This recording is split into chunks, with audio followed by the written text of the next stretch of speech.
Hi, I'm Heather Hawker, President and CEO of the Lubbock Symphony Orchestra, and this is Clef Notes. I'm excited to introduce you to our maestro, musicians, guest artists, and patrons who for 80 years have developed a love of music through your Lubbock Symphony here on the South Plains. In today's episode, you will meet Maestro David Cho. Since 2012, David has delighted our audience with his grace and charm, and he will be conducting Saturday, February 28th, Lubbock Symphony Orchestra concert titled Brahms Requiem, featuring the Lubbock Chorale and presented by our friends at Citibank. Hi, David. Thank you for joining me on Clef Notes. Hello. Thank you for having me, Heather. Absolutely. What a great morning we're going to have. David, Schumann's overture, scherzo, and finale is quite a capricious opener. What is the reasoning for this being paired with Brahms' German Requiem? Yes. So to Brahms, who was a great German composer of the Romantic era, there were several people who were influential to his life and career. First of all, Ludwig van Beethoven, Robert and Clara Schumann, and his mother. First, Beethoven, when he wrote the Ninth Symphony, the choral symphony, all the composers in the world were at a loss because they wondered how far can they expand this medium. They felt like Beethoven had pretty much done everything. And they were looking for somebody to carry the torch of that German symphonic tradition. And this was when Robert Schumann, who was an acclaimed pianist and a music critic, found a young talent named Johannes Brahms. Johannes Brahms was only 19 when he was admitted to the home of Robert and Clara Schumann. They worked together. Clara critiqued the young Johannes Brahms on his compositions, and Robert, in his review of music criticism, prophesied that Brahms would become the next Beethoven, who will carry the torch of German symphonic tradition. So that's why we decided to pair a charming and capricious piece by Schumann with Johannes Brahms' A German Requiem. It's just fascinating, I think, to think back to when I was 19. I wasn't anywhere close to even beginning to compose anything of such the magnitude that Brahms has done. I mean, just it's absolutely fascinating. And then to hear those sounds and rhythms all come to life is really exciting. Is the Schumann the only piece in the first half? Yes, and it's, as you mentioned, it's a quite a capricious piece. It's made up of three movements: overture, scherzo, and finale. And I'm so glad we're doing this because I can talk about Schumann's personality, which I really don't have time to talk about during the concert. So those of you who are listening, Robert Schumann was a great pianist, great writer. He had this condition called manic depressive.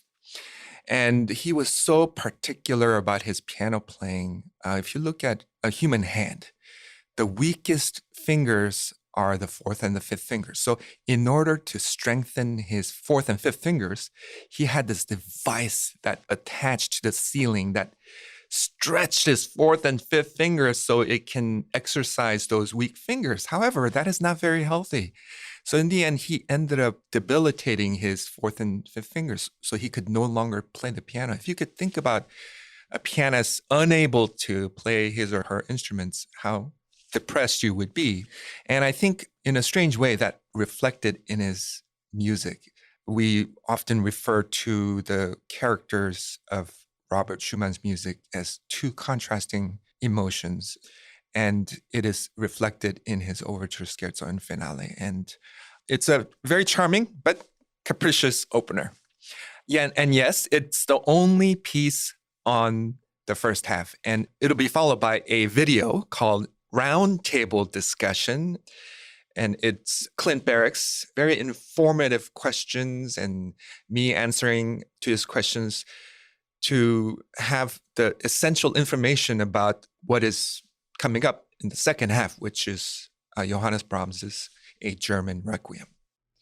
So is this the second or third season that we've done the roundtable videos? And why is this so important for our patrons to have a deeper look into the pieces that our musicians are performing?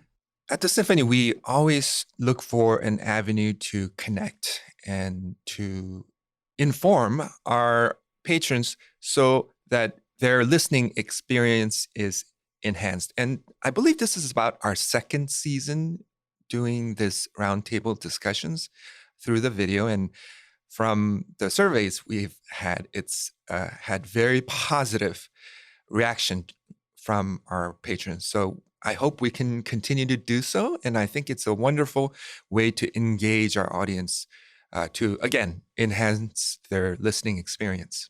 Well, I think certainly as a lifelong learner, it's just that additional education piece that unless you read the program notes, and I don't know about you, but my eyes are not nearly as strong as they once were. Without my cheaters, I can't really read the program notes during the concert and it's so dark. So I think this is just an added benefit for those of us who need a little help there. And it's definitely great education and always learning something from it.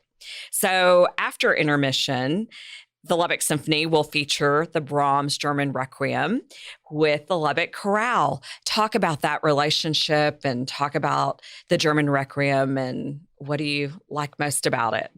We have been collaborating with our local arts organizations for decades, and we're so proud to continue that tradition by engaging the Lubbock Chorale and our local soloists and artists to perform with the Lubbock Symphony.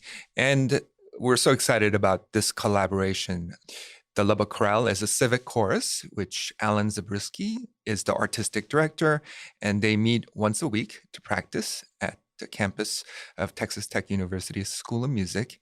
And this collaboration is very special for such masterpiece as Brahms's German Requiem. What is different about the German Requiem is that it goes away from the tradition of this requiem, the Latin text that expresses, please grant peace to the souls who have departed. Brahms actually goes the opposite. He says, please, blessed are those who mourn. So this is a requiem for the people who are still here on this earth.